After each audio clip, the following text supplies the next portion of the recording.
เป็นท่านแถวเขาบ่เนี่ยสวยป่านเนี่ยหนูไม่ได้เข้าแถวเพราะว่าถ้าหนูเข้าเดี๋ยวมันจะให้ท่องอะไรบำเพ็ญตัวบอกอะไรนะยายปฏิทันตัวบอกอะไรนะปฏิญาณตนสบายดีพี่น้องสวัสดีค่ะพี่น้องจ๋ามาพบพ่อกับซ่องสาวตุ๊กชาแนลอีกคือเก่าเด้อมาพบพ่อกันในห้องเก็บของเนาะพี่น้องมื้อนี้เนาะคนน้อยก็เบิ่งทีวีอยู่ข้างนอกเนาะพี่น้องเจ้าตุ๊กก็เลยเข้ามาอัดคลิปอยู่ที่เรือนครัวหรืออยู่ที่ห้องเก็บของเนาะพี่น้องเนาะมาพี่น้องเฮากะมาติดตามข่าวความเคลื่อนไหวของธิดาน้อยของเฮาคือเก่าเนาะพี่น้องเนาะธิดาน้อยของเฮากับพี่น้องเจ้าตุ๊กเองก็ติดตามน้องมานี่ก็ค่อนข้างหลายเดือนแล้วเด้พี่น้อง ตั้งแต่ข่าวที่น้องนั้นเริ่มดังจากเพลงหอบฝันข้ามโขงเนาะพี่น้องเนาะและสตุกเองก็หาข่าวน้องมาเรื่อยๆจนมาฮู้ว่าน้องเองก็ได้รับความเมตตาจากพ่อครูศรีวิไลเนาะพี่น้องโดยที่พ่อครูศรีวิไลน่ะรับน้องมาเป็นลูกบุญธรรมเนาะพี่น้องเนาะแล้วรับน้องมาเป็นลูกบุญธรรมแล้วก็ได้พาตัวน้องน่ะมาอยู่อยู่ที่เมืองไทยแล้วก็พาน้องน่ะไปเข้าโรงเรียนเนาะพี่น้องซึ่งการเข้าของโรงเรียนของน้องก็คือน้องก็ได้ แบบว่ามีกิจกรรมหลายๆอย่างเท่าเทียมกันกับอยู่ที่เท่าเทียมกันกับเด็กน้อยอยู่ที่ประเทศไทยเนาะพี่น้องก็คือเฮาฮู้กันแหละพี่น้องว่าทางประเทศไทยเพิ่นได้ให้โอกาสแก่ชาวต่างดาวหลายๆอย่างเนาะพี่น้องแฮ่ง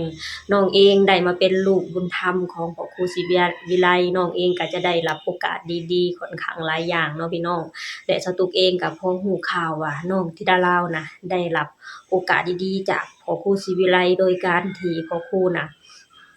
เพิ่นได้รับน้องน่ะมาเป็นลูกบุญธรรมเนาะพี่น้องสตุกเองก็ดีใจเนาะพี่น้องดีใจที่พ่อครูน่ะเพิ่นได้ให้ความเมตตากับธิดาน้อยของเฮาเนาะพี่น้องเด็กน้อยคนนี้เป็นเด็กน้อยที่เก่งมีความสามารถและน้องเองก็มีบุญมีวาสนาเนาะพี่น้องระหว่างทั้งสองคนมีบุญวาสนาต่อกันเนาะพี่น้องถ้าหากว่าบ่มีบุญบ่มีวาสนา จะบ่มีวันมาพบมาเจอกันเนาะพี่น้องถ้าหากว่าบ่มีบุญต่อกันเจอกันก็แค่ย่างแล้วก็ผ่านไปผ่านมาก็แค่นั้นเนาะพี่น้องร่วมงานกันแค่นู้นนิดหน่อยก็แค่แยกย้ายกันเนาะพี่น้องแต่ว่าน้องธิดาลาวและพ่อครูศรีวิไลเป็นพ่อเป็นพ่อลูกที่คู่บุญกันมาเนาะพี่น้องจึงมีความผูกพันกันจนถึงขนาดนี้เนาะพี่น้องเป็นแค่พ่อกับลูกบุญธรรมแต่ว่า ความผูกพันของระหว่างสองคนนี้ส่ำลูกกับพ่อแท้ๆเลยเนาะพี่น้องสตุกเองก็สัมผัสมาเรื่อยๆเนาะพี่น้องเนาะตั้งแต่วันแรกที่สตุกเริ่มติดตามน้องคือสตุกเห็นแต่ความรักเห็นแต่ความผูกพันและเห็นแต่ความดูแลจากทางพ่อครูเนาะพี่น้องเพิ่นดูแลธิดาน้อยของเฮาด้วยความรักด้วยความห่วงใยเนาะพี่น้องเนาะในฐานะพ่อดูแลลูกบ่ต่างหยังกันเลยกับพ่อแท้ๆเนาะพี่น้องถึงเพิ่นจะเป็น แค่พ่อบุญธรรมแต่เพิ่นดูแลธิดาน้อยด้วยหัวใจและรักด้วยหัวใจรักส่ำลูกของเจ้าของเนาะพี่น้องเนาะนับตั้งแต่วันนั้นจนถึงวันนี้พี่น้องสตุกเองก็ติดตามข่าวของน้องติดตามตั้งแต่วันที่น้องเริ่มมาอยู่ที่ไทยจนวันที่น้องน่ะได้มาร้องเพลงและวันที่น้องน่ะเติบโตจนถึงทุกมื้อนี้ถึงจะบ่ได้โด่งบ่ได้ดังแต่ว่าเป็นความภาคภูมิใจของคนลาวของคนลาวทุกๆคนและของคนไทยทุกๆคนเนาะพี่น้องโดยเฉพาะครอบครัวของน้องธิดาลาวเนาะพี่น้องเพิ่นคือสิมีความสุขในตัวเด็กน้อยคนนี้เนาะพี่น้องเนาะจนฮอดทุกมื้อนี้พี่น้องตั้งแต่วันที่ฮู้ว่าน้องได้มีโอกาสมาอยู่นำพ่อครูแล้วพ่อครูน่ะได้พาน้องไปเข้าโรงเรียนเนาะพี่น้องเนาะสตุกกะแปลว่าได้ยินข่าวว่าน้องน่ะเปิดเทอมแล้วน้องจะเข้าโรงเรียนแล้วสตุกก็ดีใจเนาะพี่น้องเนาะดีใจที่ธิดาน้อยของเฮาจะได้เข้าโรงเรียนแล้วเนาะพี่น้องเนาะคือเว้าจริงๆเด้อพี่น้องคือสตุกเองตั้งแต่สตุกติดตามน้องมาสตุกยังบ่เคยเห็นน้องไปโรงเรียนเลยพี่น้องเห็นแค่ข่าวแค่คลิปแบบว่าบางช่วงบางตอนเนาะพี่น้องคือ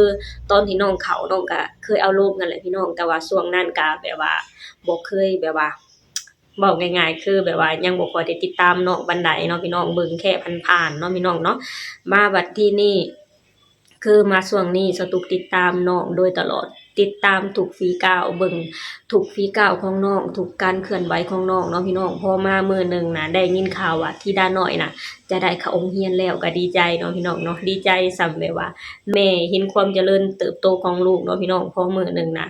เห็นน้องน่ะกำลังจะเข้าโรงเรียนเห็นการแต่งตัวของน้องก็เป็นตารักเป็นตาแพงเนาะพี่น้องเนาะสตุกก็แย่งอยู่พี่น้องเอ้ยแย่งการใส่ชุดนักเรียนของน้องเนาะพี่น้องใส่ชุดนักเรียนแล้วก็ใส่เสื้อแขนยาวมาใส่อีกทีหนึ่งเนาะพี่น้องเปียผมเห็นแล้วล่ะก็เป็นตารักเป็นตาแพงเนาะพี่น้องเนาะนี่แหละพี่น้องธิดาน้อยของเฮาก็กำลังจะเข้าโรงเรียนแล้วพี่น้องแต่งตัวก็เป็นตารักเป็นตาแพงเนาะพี่น้องเนาะซึ่ง FC แฟนคลับก็สิคือกันกับสตุกนี่แหละพี่น้องคอยติดตามความเคลื่อนไหวของน้องอยากเบิ่งความเจริญเติบโตของน้องเนาะพี่น้องเนาะและวันนี้น้องเองก็จะเข้าโรงเรียนแล้วพี่น้องเห็นแล้วนะรักเป็นตารักเป็นตาแพงในการใส่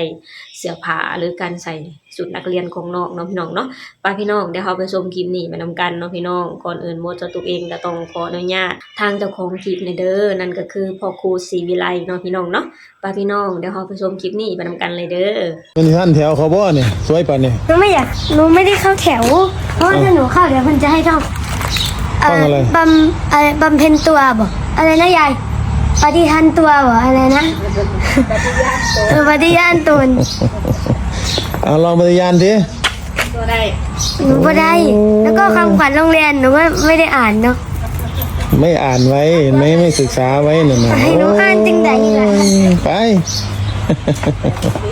หมึงนั่งอยู่ของเห็นบ่ล่ะนั่งมึงได้ล่ะเข้าห้องแล้วครับโอ้ยบ่มีหมึงนั่งเลยบาดนี่เฮ็ดจังได๋ล่ะบาดฮะ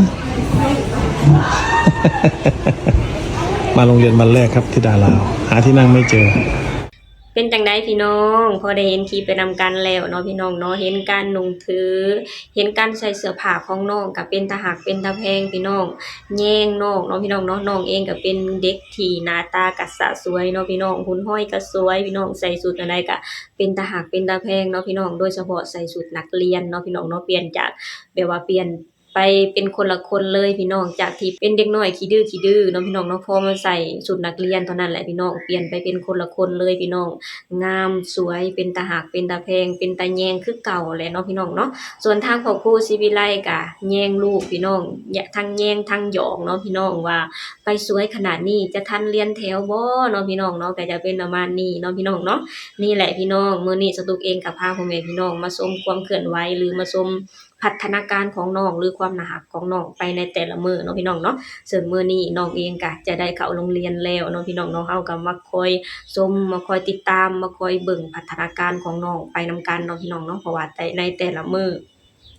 ธิดาน้อยของเฮาก็ใหญ่ขึ้นนับมื้อเติบโตขึ้นนับมื้อเนาะพี่น้องเนาะเฮาก็มาคอยชมมาคอยติดตามมาคอยชมผลงานของน้องมาคอยชมพัฒนาการของน้องแล้วก็มาคอยชมการร่ำการเรียนของน้องไปนำกันเนาะพี่น้องเนาะมาคอยให้กำลังใจธิดาน้อยของเฮากันคือเก่าเนาะพี่น้องเนาะโอเคพี่น้องสำหรับคลิปนี้สตุกเองก็จะขอจบลงเท่านี้ก่อนเด้อฝากให้พี่น้องช่วยกดไลค์กดแชร์กดติดตามให้ช่องสาวตุก Channel หน่อยเด้อสบายดีสวัสดีค่ะ